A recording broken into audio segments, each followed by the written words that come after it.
Hello, आप सभी को आर के सिंह का प्यार प्यार से गुड मॉर्निंग। आज बच्चों हम लोग शुरू करेंगे ऑर्गेनिक केमिस्ट्री के बारे में, और इसके बारे में इंफॉर्मेशन हमने आपको पिछली क्लास में दे दिया था। और मैं फिर से आपको बता दूं कि जो ऑर्गेनिक केमिस्ट्री होंगे वो 11 से होते हुए हम लोग 12 में एंट्री मारेंगे। दैट मीन्स ये जो वीडियोज होंगे वो 11th के बच्चों के लिए तो इम्पोर्टेंट होंगे ही, साथ ही साथ 12 के बच्चों के लिए भी उतना ही बेनिफिशियल होगा, क्योंकि बिना हम लोग 11th के बेसिक को पढ़े 12 को नहीं पढ़ पाएंगे। और जनरली हम लोग इसमें क्या देखेंगे, नोमेनक्लेचर, और नोमेनक्लेचर को देखते हुए हम लोग यहाँ पे उसमें हाइब्रिडेशन को भी देख लेंगे। तो बिना नोमेनक्लेचर को किए हुए हम लोग ऑर्गेनिक केमिस्ट्री के बारे में नहीं पढ़ पाएंगे। क्यों? क्योंकि ऑर्गेनिक केमिस्ट्री में सबसे बड़ी इंपॉर्टेंस उसमें उसकी किसी कंपाउंड का नाम को जानना। नाम जानोगे तब तो रिएक्शन कराओगे ना। तो 11 के बच्चे क्या करो कि नोमेनक्लेचर को बोल्ड कर लो, हाइब्रिडेशन को बोल्ड कर लो, ताकि 12 में आपको किसी प्रकार की प्रॉब्लम ना आए।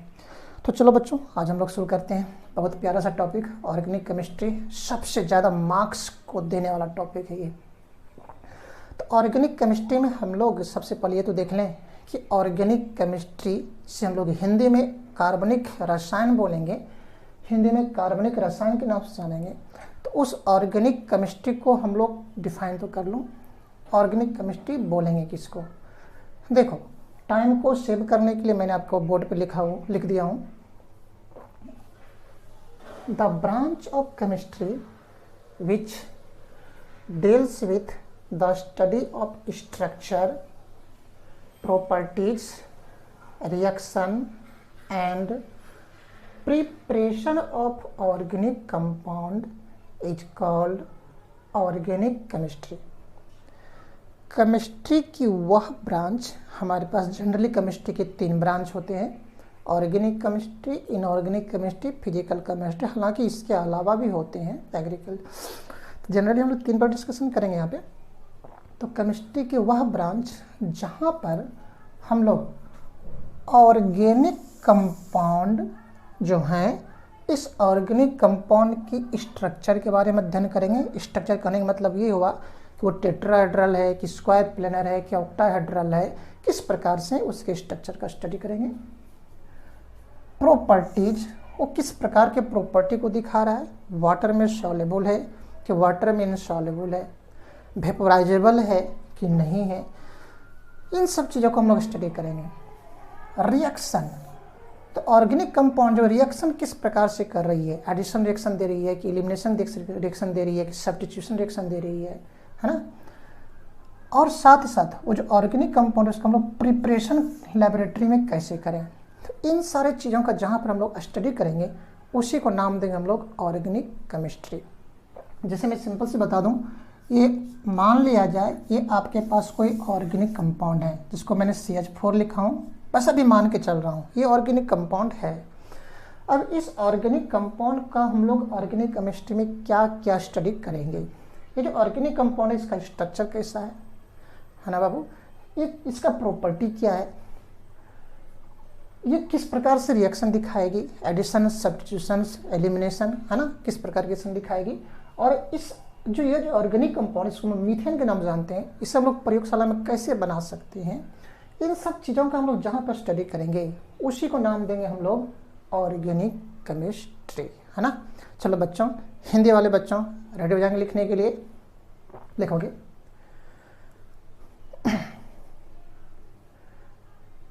केमिस्ट्री की वह ब्रांच, केमिस्ट्री की वह ब्रांच जहां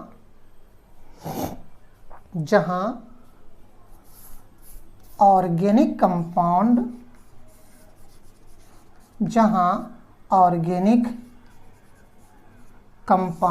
ब्रैकेट में कार्बनिक,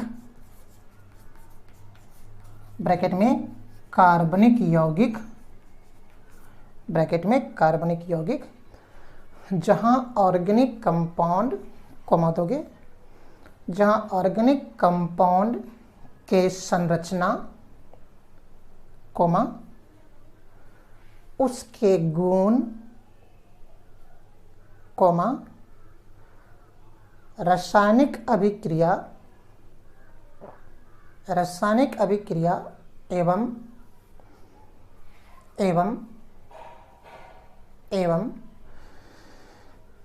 बनाने के विधि के बारे में अध्ययन किया जाता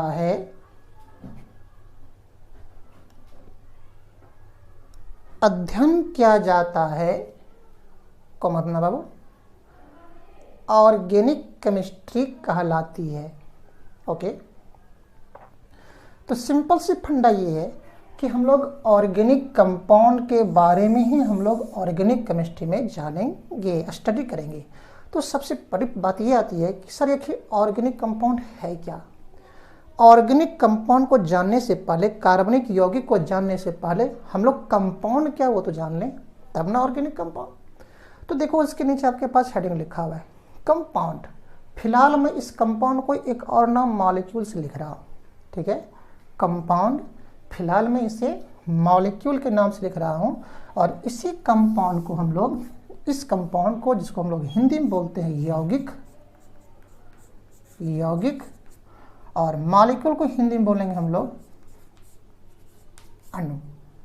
ओके, तो कंपाउंड या मॉलिक्यूल किसको बोलेंगे उसे मैं डिफाइन कर रहा हूं। देखोगे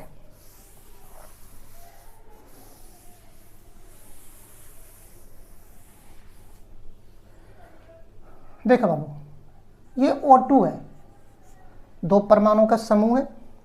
एक ऑक्सीजन, दो ऑक्सीजन मिलता तब ऑक्सीजन का ग्रुप बनता, जिसको हम लोग डाइऑक्सीजन बोलते हैं। ये 3 ऑक्सीजन से मिलकर बना हुआ है, ट्राइऑक्सीजन, जिसको हम लोग ओजोन के नाम से जानते हैं, है ना। ये आपको बाबू 2 क्लोरीन के एटम से मिलकर बना हुआ है। ये 2 हाइड्रोजन के एटम से मिलकर बना हुआ है। जो CH4 हैं ये 1 कार्बन के एटम से मिलकर बना हुआ है और 4 हाइड्रोजन के एटम से मिलकर बना हुआ है। H2O, जिसे हम लोग वाटर के नाम से जानते हैं, H2O, ये 2 हाइड्रोजन के परमाणु से मिलकर बना हुआ है और 1 ऑक्सीजन के परमाणु से मिलकर बना हुआ है। जैसे H2SO4, ओके बाबू, 2 हाइड्रोजन का एटम, 1 सल्फर का एटम और 4 ऑक्सीजन का एटम है। तो ये एटम का समूह है। एटम का समूह मतलब क्लस्टर ऑफ एटम। जैसे कि आपके पास ये ग्रेप्स है, ग्रेप्स इस प्रकार से है।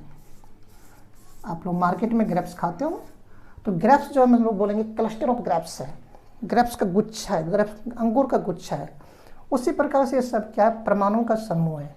तो परमाणु के समूह को ही हम लोग क्या बोलते हैं, या तो कंपाउंड बोलते हैं। देखो मिट गया यहाँ पे,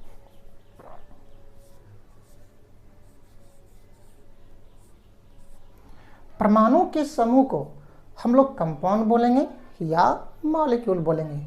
परमाणु के समूह को कंपाउंड या मॉलिक्यूल, परमाणु के समूह को कंपाउंड या मॉलिक्यूल हम लोग बोलते हैं, है ना। अब देखो बाबू, सपोज दैट एक परमाणु ये है, मेरे हाथ में एक परमाणु में मानता हूँ, दूसरा परमाणु ये है। अगर इस दोनों परमाणु को एक दूसरे के समीप रखना है, दोनों एटम को एक दूसरे के समीप रखना है ना, तो जरूर है कि दोनों को एक दूसरे के साथ बांधना पड़ेगा, एक बंधन अप्लाई करना पड़ेगा, एक बॉन्ड अप्लाई करना पड़ेगा। अगर कोई तीसरा परमाणु इसके साथ आकर मिल रहा है तो इस तीनों परमाणु को आपस में बांधने के लिए कोई न कोई बॉन्ड काम कर रहा होगा, तब ना आपस में रहेगा, है ना। तो यहाँ पर देखो, ये परमाणु का समूह है।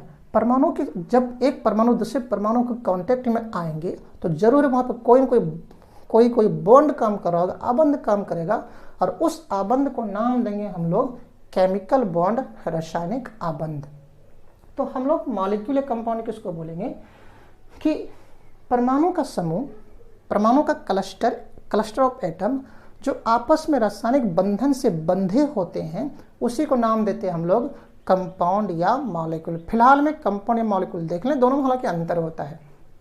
तो देखो कंपाउंड या मॉलिक्यूल मैं डिफाइन किया हूँ, the cluster of atoms associated with chemical bond is called compound और मॉलिक्यूल।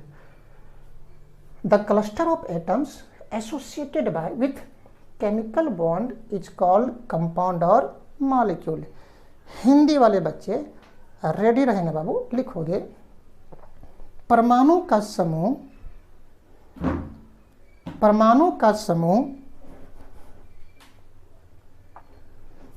जो रासायनिक आबंध से संलगित होते हैं, संलगित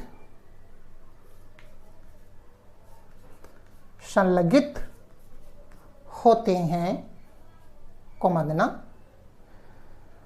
यौगिक ब्रैकेट में कंपाउंड या यौगिक ब्रैकेट में कंपाउंड या अणु ब्रैकेट में मॉलिक्यूल कहलाती है। देखो समझने की कोशिश करना,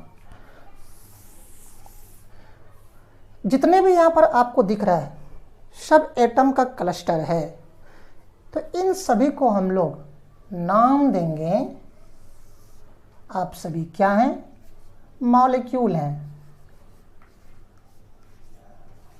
मॉलिक्यूल जिसको हम लोग क्या बोलते हैं बाबू, अणु बोलते हैं, क्योंकि क्लस्टर ऑफ एटम है। लेकिन इस सब अणु में आप देखो कि ये जो यहाँ से यहाँ तक के अणु हैं, ये एक समान परमाणु से मिलकर बना हुआ है, सिमिलर एटम से बना है। ये भी सिमिलर एटम से बना हुआ है, ये भी समान परमाणु से मिलकर बना हुआ है, ये भी समान परमाणु से मिलकर बना हुआ है। लेकिन यहाँ पर देखो CH4 जो है वो असमान परमाणु से मिलकर बना हुआ है, डिसिमिलर एटम से बना हुआ है। ये जो H2O है वो भी असमान परमाणु से मिलकर बना हुआ है, H2SO4 ये भी असमान परमाणु से मिलकर बना हुआ है। ठीक है, चाहे वो समान परमाणु से मिलकर बना हो, चाहे वो असमान परमाणु से मिलकर बना हो, चाहे वो सिमिलर एटम से मिलकर बना हो, चाहे वो डिसिमिलर एटम से मिलकर बना हो, तो ऐसे परमाणु के समूह को नाम देंगे हम लोग अणु। लेकिन पर्टिकुलरली अगर वो डिसिमिलर एटम से मिलकर बना हो, अलग अलग परमाणु से मिलकर बना हो, तो ऐसे क्लस्टर को नाम देंगे कंपाउंड, जिससे हम लोग नाम देंगे यौगिक। तो हम लोग अणु को लिख सकते हैं। अणु क्या होते हैं, समान या असमान परमाणु का क्या होता है बाबू, गुच्छा होता है, क्लस्टर होता है, समूह होता है।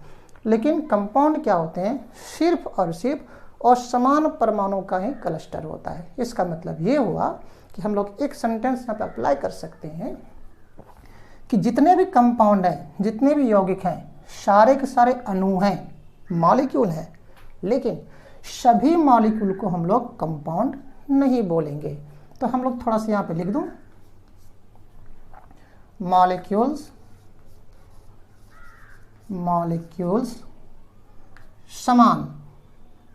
समान मतलब सिमिलर, समान या असमान मतलब डिसिमिलर। मॉलिक्यूल समान या असमान परमाणु से बने होते हैं। लिख सकते हैं हम, द क्लस्टर ऑफ सिमिलर और dissimilar atom is called molecule. लेकिन कंपाउंड किसको बोलेंगे बाबू, कंपाउंड सिर्फ और सिर्फ डिसिमिलर एटम से मिलकर बने होंगे और समान परमाणु से मिलकर बने होते हैं। कंपाउंड सिर्फ डिसिमिलर असमान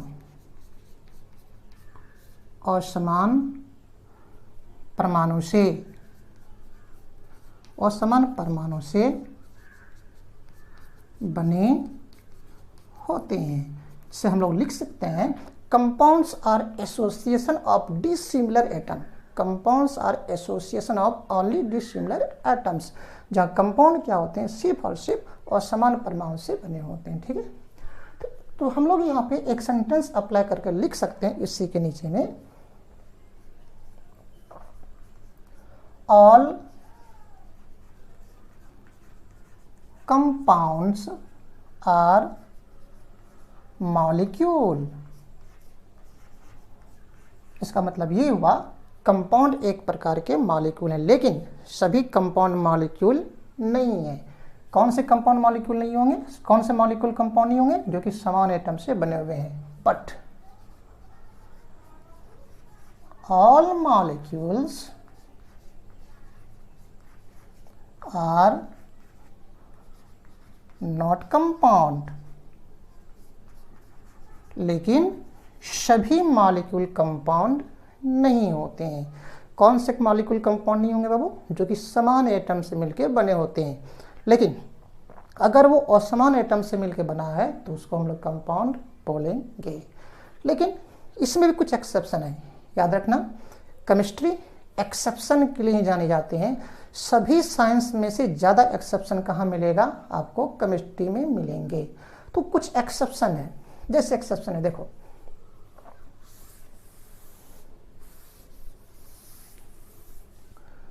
एक्सेप्शन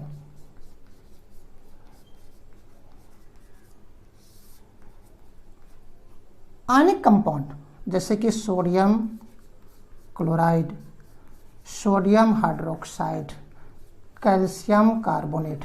ओके बाबू, जितने भी आपको यहाँ दिख रहा है, देखो डिसिमिलर एटम से मिलकर बना हुआ है और समान परमाणु से मिलकर बना हुआ है, तब तो हम लोग इसे मॉलिक्यूल भी बोलेंगे, कंपाउंड भी बोलेंगे। लेकिन चूंकि ये सब आयनिक एटम से, आयन से मिलकर बने होते हैं, cation anion, cation anion, cation anion, तो हम लोग ऐसे आयनिक कंपाउंड को सिर्फ और सिर्फ कंपाउंड बोलेंगे, मॉलिक्यूल नहीं बोल सकते, है ना। तो एक्सेप्शन कुछ आते हैं कि आयनिक कंपाउंड सिर्फ कंपाउंड होते हैं, मॉलिक्यूल नहीं होते। बाकी सारे के सारे क्या होते हैं? मॉलिक्यूल होते हैं। और कंपाउंड हमको आपको क्या किया, यहाँ पे डिफरेंस दिखा दिए, ठीक है। तो यहाँ पे लिख दूं ionic compounds are only compound. Okay, आप इसका हिंदी लिख भी सकते थे, जो मैं यहाँ पे लिखाया कि सभी यौगिक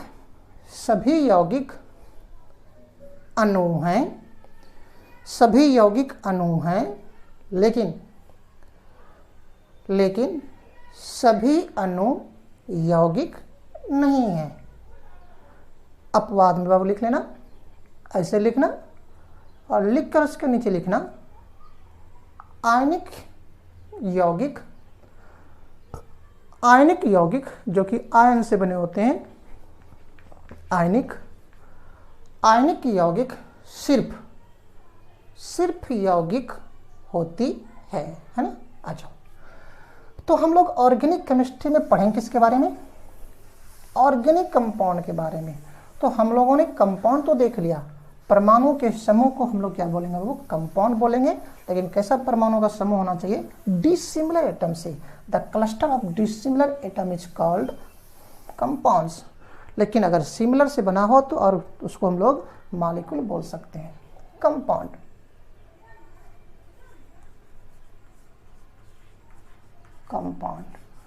तो ऑर्गेनिक केमिस्ट्री में हम लोग ऑर्गेनिक कंपाउंड का स्टडी करना है। तो कंपाउंड आपके पास दो प्रकार के होंगे, एक ऑर्गेनिक कंपाउंड जिसका हम लोग स्टडी करेंगे ऑर्गेनिक केमिस्ट्री में, एक इनऑर्गेनिक कंपाउंड जिसका स्टडी हम लोग काम करेंगे इनऑर्गेनिक केमिस्ट्री में। देखो, सपोज दैट मैंने CH4 C6 H6 H2O HCl, आपको मैं यहाँ पे कंपाउंड लिखा हूँ क्योंकि डिफरेंट एटम से मिलके बना हुआ है। ओके बाबू, तो सारे के सारे कंपाउंड यहाँ पर हैं, ऑल आर कंपाउंड्स है। लेकिन आप नज़र को तेज करके देखो, इस कंपाउंड में से जो इतना सा कंपाउंड है और इतना सा कंपाउंड है, और एग्जांपल्स होंगे बट मैं आपके यहाँ 4 एग्जांपल्स दे रहा हूँ। इस कंपाउंड में कम से कम एक कार्बन एटम है। इस कंपाउंड को बेंजीन बोलते हैं, इसमें कम से कम इसमें 6 कार्बन एटम है। लेकिन इन सब में क्या है? आपको कार्बन एटम की कमी है, डेफिशिएंसी ऑफ कार्बन एटम है। तो कंपाउंड दो प्रकार के होंगे, एक वैसा कंपाउंड जिसमें कार्बन मिलेगी, प्रेजेंस ऑफ कार्बन एटम, और एक वैसा कंपाउंड जिसमें कार्बन एटम नहीं मिलेगी, डेफिशिएंसी ऑफ कार्बन एटम। यदि कंपाउंड में कार्बन एटम हो, यौगिक में कार्बन एटम हो, तो उसे नाम देंगे हम लोग कार्बनिक यौगिक, ऑर्गेनिक कंपाउंड, ऑर्गेनिक कंपाउंड, कार्बनिक यौगिक, कार्बनिक यौगिक। और यदि कंपाउंड में कार्बन एटम नहीं हो जनरली, है ना, क्योंकि मैं पहले बोल चुका हूं बाबू कि केमिस्ट्री एक साइंस ऑफ एक्सेप्शन का साइंस होता है, तो कुछ ऐसे भी कंपाउंड मिलेंगे जिसमें कार्बन एटम है बट वो ऑर्गेनिक कंपाउंड नहीं है, जनरली मैं बात कर रहा हूँ। तो यदि कंपाउंड में कार्बन एटम नहीं हो तो इसे नाम देंगे हम लोग इनऑर्गेनिक कंपाउंड, इनऑर्गेनिक कंपाउंड। तो आपके पास कंपाउंड दो प्रकार के होने जा रही है, एक ऑर्गेनिक कंपाउंड कार्बनिक यौगिक जिसमें कार्बन एटम होगा, और एक वैसा कंपाउंड जिसको हम लोग इनऑर्गेनिक कंपाउंड बोलेंगे जिसमें कार्बन एटम नहीं होगा। तो ऑर्गेनिक कंपाउंड का हम लोग स्टडी करेंगे ऑर्गेनिक केमिस्ट्री में, जो हम लोग अपने लेक्चर में देखेंगे। और इनऑर्गेनिक कंपाउंड का स्टडी हम लोग कहाँ करते हैं, इनऑर्गेनिक केमिस्ट्री में, जो कि आपके पास केमिस्ट्री के 3 ब्रांचेस हैं। कौन कौन? इनऑर्गेनिक केमिस्ट्री, फिजिकल केमिस्ट्री और ऑर्गेनिक केमिस्ट्री। तो इनऑर्गेनिक केमिस्ट्री में लोग इसका स्टडी करेंगे और ऑर्गेनिक में किसका इसका स्टडी करेंगे। दैट मीन्स ये हो गया बाबू कि कंपाउंड आपके पास 2 प्रकार के मिलने जा रहे हैं, organic compound, inorganic compound.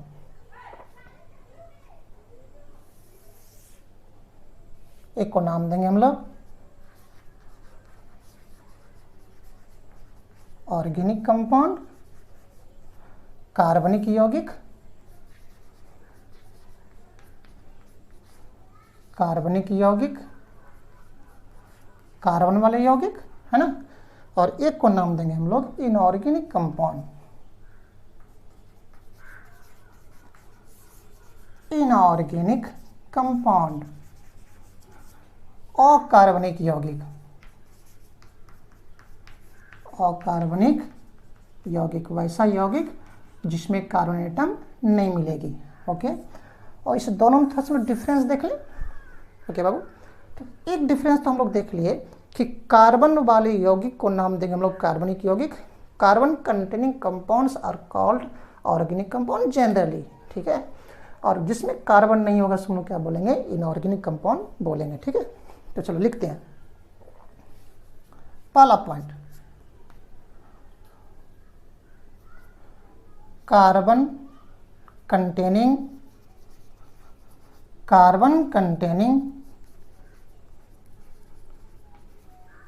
Compounds, carbon containing compounds, carbon containing compounds हम लोग कहाँ रखेंगे, ऑर्गेनिक कंपाउंड में। हिंदी वाले बच्चों लिख लेंगे बाबू, हिंदी वाले बच्चों यहाँ पे ये आप लिखोगे कार्बन रखने वाले, कार्बन रखने वाले यौगिक, कार्बन रखने वाले यौगिक कौन सा यौगिक होगा, कार्बनिक यौगिक, ठीक है। इधर आ जाओ, deficiency, deficiency of carbon atom, इसमें कार्बन एटम नहीं मिलेगी। जिसमें कार्बन एटम नहीं मिले उसको हम लोग क्या बोलेंगे, अकार्बनिक यौगिक, इनऑर्गेनिक कंपाउंड। हिंदी वाले बच्चे लिख लेंगे बाबू, कार्बन एटम नहीं पाई जाती है, कार्बन एटम नहीं पाई जाती है। दूसरा पॉइंट देखो, मैंने कहा कि कंपाउंड जब बन रहे वो केमिकल बॉन्ड से एसोसिएट होंगे। जब एक एटम दूसरे एटम से आएगा तो कंपाउंड बनेंगे, परमाणु का समूह होगा और उसको बांधने के लिए यहाँ पे केमिकल बॉन्ड काम करेगा। तो केमिकल बॉन्ड कई प्रकार के होते हैं, रासायनिक बंधन कई प्रकार के होते हैं। 10th पास करके आए हो तो जनरली आप 3 प्रकार के बॉन्ड जरूर सुने होंगे। एक सुने होंगे वैद्युत रासायनिक आबंध, इलेक्ट्रोवैलेंट बॉन्ड, दूसरा सुनेंगे कोवैलेंट बॉन्ड, सहसंयोजक बंधन, और एक सुनेंगे कोऑर्डिनेट बॉन्ड, उप सहसंयोजक आबंध। इसके अलावा भी कई प्रकार के बॉन्ड होते हैं, डेल्टा बॉन्ड होती है, बनाना बॉन्ड होती है, हाइड्रोजन बॉन्ड होती है। लेकिन हम लोग सबका स्टडी जरूर करेंगे। हालांकि डेल्टा बॉन्ड और बनाना बॉन्ड वो हायर एजुकेशन के लिए है, हम लोगों को इसका स्टडी नहीं करनी है, हाइड्रोजन बॉन्ड का स्टडी करना है। लेकिन जनरली हम लोग 3 ही प्रकार के बॉन्ड के बारे में पढ़ेंगे, electrovalent bond, covalent bond and coordinate bond. तो यहाँ पे ऑर्गेनिक कंपाउंड में जो एटम आपस में जुड़े होते हैं वो कोवैलेंट बॉन्ड से जुड़े होते हैं, सहसंयोजक आबंध से जुड़े होते हैं। लेकिन इन ऑर्गेनिक कंपाउंड में जो एटम आपस में जुड़े होते हैं वो आयनिक बॉन्ड से जुड़े होते हैं, आयनिक आबंध से जुड़े होते हैं। तो मैं लिख दूं यहाँ पे associated by, atoms are associated by covalent bond but atoms are associated by ionic bond. यहाँ पे सहसंयोजक आबंध पाई जाती है और यहाँ पे आयनिक आबंध मिलेंगे। ठीक है, चलो मैं लिख रहा हूं एटम्स आर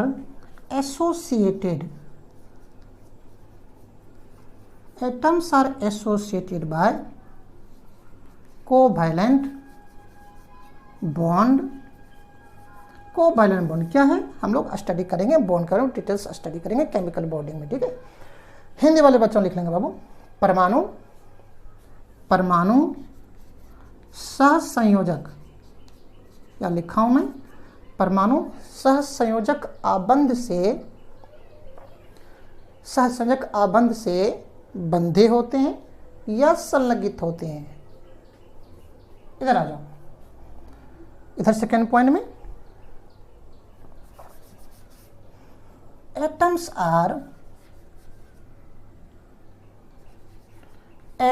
आर एसोसिएटेड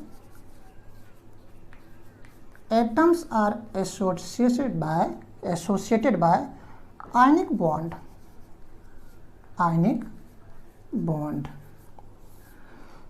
परमाणु हालांकि परमाणु तो नहीं होते हैं, उसमें मेटल नॉन मेटल होते हैं केटायन के फॉर्म में, फिर लिख लो परमाणु आयनिक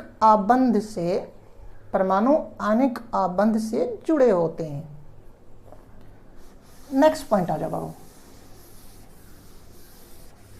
इधर देखो, जो ऑर्गेनिक कंपाउंड होते हैं जनरली वो जल में अघुलनशील होते हैं, इनसॉल्युबल इन वाटर होते हैं। मैं फिर से बोल दूं, एक्सेप्शन आएगा। कुछ ऐसे कंपाउंड्स, ऑर्गेनिक कंपाउंड्स होते हैं जो कि वाटर में सॉल्युबल होता है, उसका रीजन होता है हाइड्रोजन बॉन्ड का बनना, है ना। लेकिन मैं जनरली की बात कर रहा हूँ कि इस प्रकार के कंपाउंड जनरली जल में अघुलनशील होते हैं, वाटर में इनसॉल्युबल होते हैं। लेकिन इस प्रकार के कंपाउंड वाटर में क्या होते हैं, सॉल्युबल होते हैं, घुलनशील होते हैं। तो ये घुलेगा किसमें, जल में तो घुलेगा नहीं।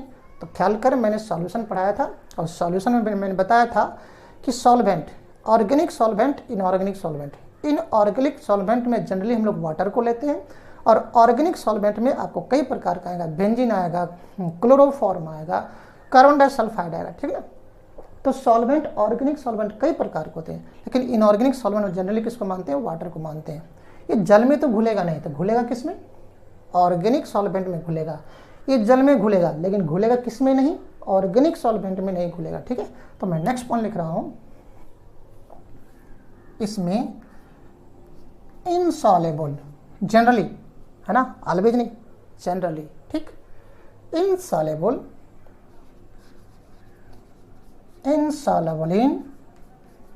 वाटर। हिंदी वाले बच्चों, जल में अघुलनशील होती है।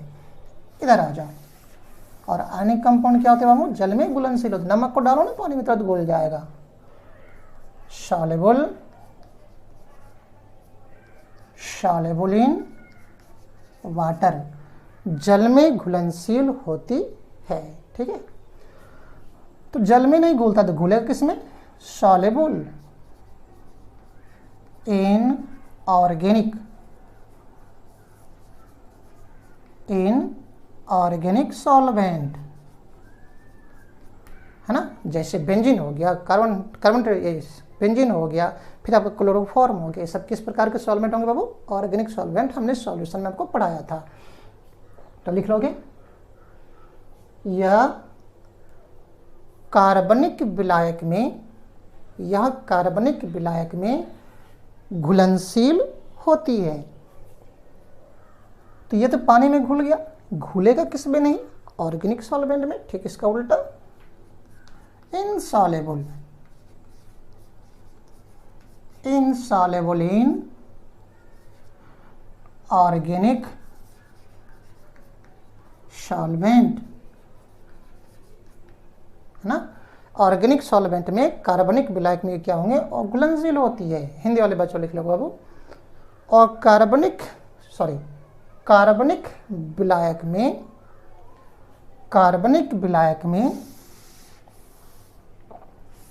में अघुलनशील होती है। Next point, catenation property. Catenation, एक एटम का दूसरे एटम से, दूसरे एटम का तीसरा एटम से, तीसरा एटम का चौथा एटम से, इस प्रकार से आपस में जुड़कर एक लंबा सा चेन बना लेना। और ये सबसे बड़ा गुण किसका होता है, कार्बन का होता है। और कार्बन अगर कहीं पर मिले तो उसको क्या नाम देंगे, कार्बनिक यौगिक नाम देंगे। ओके बाबू, समझना। दुनिया में सबसे अधिक कंपाउंड होते हैं ऑर्गेनिक कंपाउंड। इसका दो रीजन होता है, एक कैटिनेशन प्रॉपर्टी और दूसरा टेट्रावैलेंट। तो कैटिनेशन क्या है, हम लोग श्रृंखला बना लेना। कैटिनेशन एक दूसरे से जुड़े लंबा सी चेन बना, उसको हम लोग क्या बोलते हैं, कैटिनेशन प्रॉपर्टी बोलते हैं। ठीक है, पढ़ेंगे कहाँ पे, ऑर्गेनिक में। तो कैटिनेशन प्रॉपर्टी कौन दिखाता है हमारे पास, ऑर्गेनिक कंपाउंड दिखाती है। और इनऑर्गेनिक कंपाउंड में कैटिनेशन प्रॉपर्टी का गुण नहीं होता है। ठीक है, ये श्रृंखला बनाने की गुण दिखाती है और ये श्रृंखला बनाने की गुण नहीं दिखाती। तो दिखा दूं, shows catenation, shows catenation property.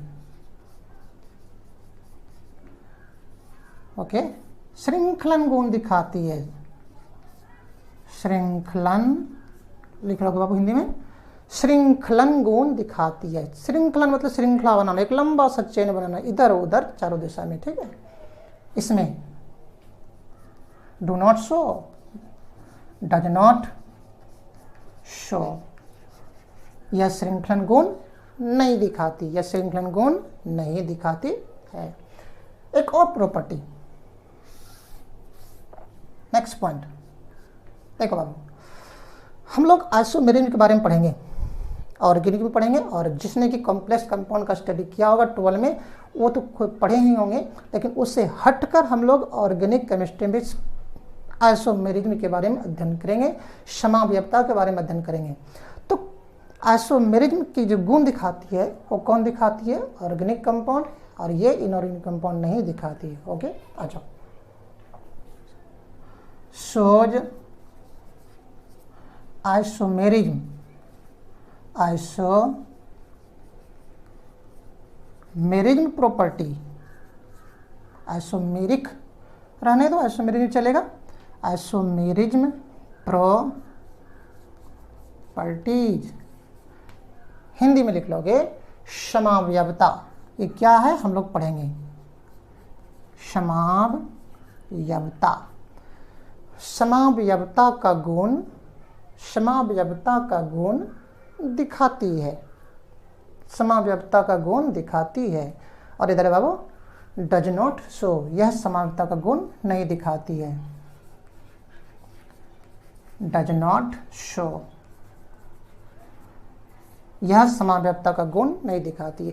इसके अलावा और कई प्रॉपर्टीज होती हैं जो दोनों में डिफरेंशिएट करती है। जैसे कि देखो, ये इलेक्ट्रिसिटी के बैड कंडक्टर होती है, इलेक्ट्रिसिटी के गुड कंडक्टर होते हैं, है ना। मैंने एक सॉल्यूशन में भी थोड़ा सा इस पर डिस्कशन किया था, कहाँ पे, ये सॉलिड स्टेट में, कि कई प्रकार के और इसमें गुण मिलेंगे। कि ये जैसे कि मैंने भी एक पॉइंट और डिस्कस किया, ये इलेक्ट्रिसिटी के विद्युत के अच्छे चालक नहीं होते हैं और ये विद्युत के अच्छे चालक होते हैं। तो so many differences between organic compound and inorganic compound. But major जो डिफरेंस था उसको मैंने क्या किया, आपको लिख दिया हूँ। देखो वो, जैसे कि मैंने कहा था कि ऑर्गेनिक कंपाउंड को होने के लिए कार्बन एटम का होना जरूरी है। अगर उसमें कार्बन एटम है तो ऑर्गेनिक कंपाउंड है, अगर कार्बन एटम नहीं तो इनऑर्गेनिक कंपाउंड, लेकिन इनऑर्गेनिक कंपाउंड है। लेकिन कुछ ऐसे भी कंपाउंड्स हैं जिसमें कार्बन एटम है लेकिन वो ऑर्गेनिक कंपाउंड नहीं है, तो वो किस प्रकार के कंपाउंड है, इनऑर्गेनिक कंपाउंड। जैसे एग्जांपल में एक्सेप्शन,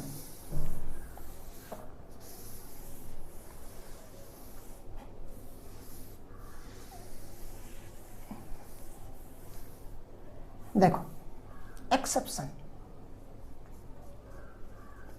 और एक्सेप्शन का एक्सप्लेनेशन हम लोग करेंगे, लेकिन अभी तो इंट्रोडक्शन है ना, ज़्यादा समझाऊं तो भी समझ में नहीं आएगी। एक्सेप्शन कुछ हैं जिसमें कार्बन एटम है फिर भी ऑर्गेनिक कंपाउंड नहीं है। तो कौन कौन है, carbon dioxide, okay, carbon monoxide भी होंगे, ठीक, कैल्शियम कार्बोनेट, देखो इसमें भी कार्बन है, इसमें भी कार्बन एटम है, hydrogen cyanide HCl, sodium cyanide, sodium cyanide, जितने भी मेटल के साइनाइड होते हैं वो सारे के सारे क्या होते हैं, इनऑर्गेनिक कंपाउंड होते हैं। देखो सभी में कार्बन एटम है, इन सभी में कार्बन एटम है, लेकिन फिर भी ये ऑर्गेनिक कंपाउंड नहीं होंगे। तो किस प्रकार कंपाउंड होंगे, ये इनऑर्गेनिक कंपाउंड होंगे। दीज आर कार्बन कंटेनिंग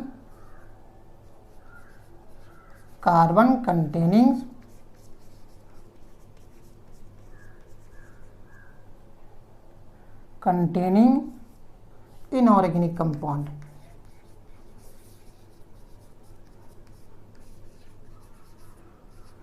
ये सभी, हिंदी वाले बच्चे लिख लेंगे, ये सभी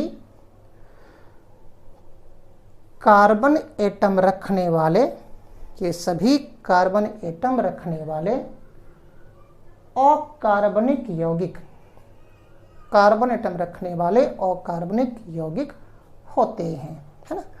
तो आज हम लोगों ने सिंपल सी देखा कि ऑर्गेनिक केमिस्ट्री में हम लोगों को ऑर्गेनिक कंपाउंड के बारे में अध्ययन करना था। तो ऑर्गेनिक कंपाउंड को अध्ययन करने से पहले हम लोगों ने देखा कंपाउंड क्या है, और अगर कंपाउंड को देख लिया तब बातें हमारे पास आई ऑर्गेनिक कंपाउंड दो प्रकार के हुए, ऑर्गेनिक कंपाउंड और इनऑर्गेनिक कंपाउंड। तो ऑर्गेनिक कंपाउंड इनऑर्गेनिक कंपाउंड में जनरली हम लोगों ने उसमें डिफरेंशिएट कर लिया। और अब हम लोग इसी को अगला स्टेप के रूप में क्या करेंगे, नेक्स्ट क्लास में बताएंगे। तो मैं फिर से आपको एक बार इन्फॉर्मेशन दे दूं कि आज का जो वीडियो है, आज से जो हमारी ऑर्गेनिक का वीडियो होगा, अब जो नेक्स्ट क्लास होगी मीन्स ये जो कल क्लास होंगे वो तो फिजिकल का होगा 12 वालों के लिए, केमिकल क्वांटिटीज का, जिसमें कि लॉ के बारे में हम लोग कुछ ट्रिक देख रहे थे। लेकिन ये जो ऑर्गेनिक का है वो दोनों के लिए इम्पोर्टेंट है, फिर 11th के बच्चों के लिए भी, 12 के बच्चों के लिए भी। दोनों बच्चे जरूर देखें, 11th के बच्चे तो खास करके देखें, क्योंकि ताकि उसे 12 में संघर्ष करना ना पड़े, और 12 के बच्चे तो और खास से देखें ताकि उसे और ज़्यादा मुसीबत का सामना ना करना पड़े। ठीक है, तो नेक्स्ट वीडियो के साथ बाबू हम फिर से आपके साथ कल मिलते हैं। तब तक के लिए आप सभी को RK सन की तरफ से best of luck. Thank you.